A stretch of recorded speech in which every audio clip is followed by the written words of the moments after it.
भाद्रपद कृष्ण अष्टमी तिथि की आधी रात को रोहिणी नक्षत्र में मथुरा के कारागार में वसुदेव की पत्नी देवकी के गर्भ से भगवान कृष्ण ने जन्म लिया था।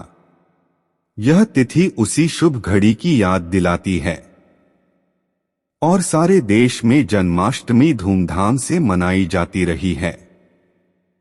द्वापर युग में भोजवंशी राजा उग्रसेन मथुरा में राज्य करते थे। उसके पुत्र कंस ने उसे गद्दी से उतार दिया और स्वयं मथुरा के राजा बन बैठे।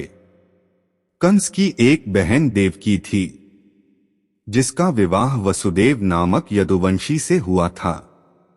एक समय कंस अपनी बहन देवकी को उसकी ससुराल पहुंचाने जा रहा थे। अपने महल से कुछ दूर जाने के बाद रास्ते में आकाशवाणी हुई, हे कंस, जिस देवकी को तू बड़े प्रेम से ले जा रहा है, उसी में तेरा काल बसता है।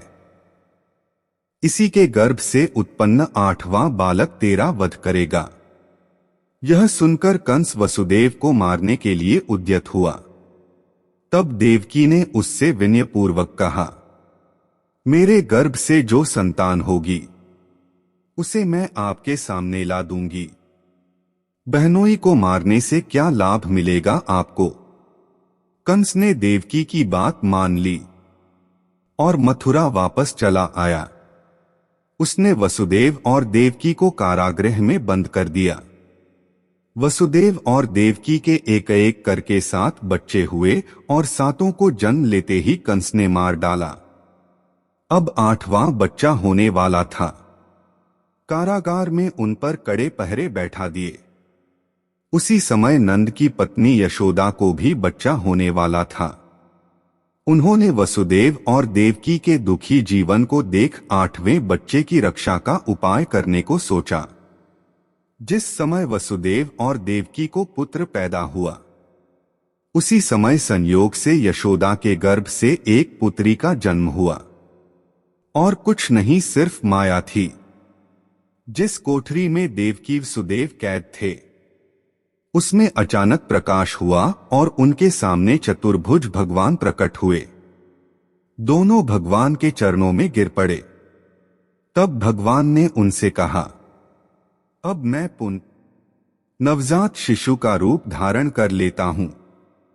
तुम मुझे इसी समय अपने मित्र नंदजी के घर वृंदावन में भेज दो और उनके यहां जो पुत्री जन्मी है, उसे लाकर कंस के हवाले कर दो। इस समय वातावरण अनुकूल नहीं है। फिर भी तुम चिंता न करो, जागते हुए पहरेदार सो जाएंगे।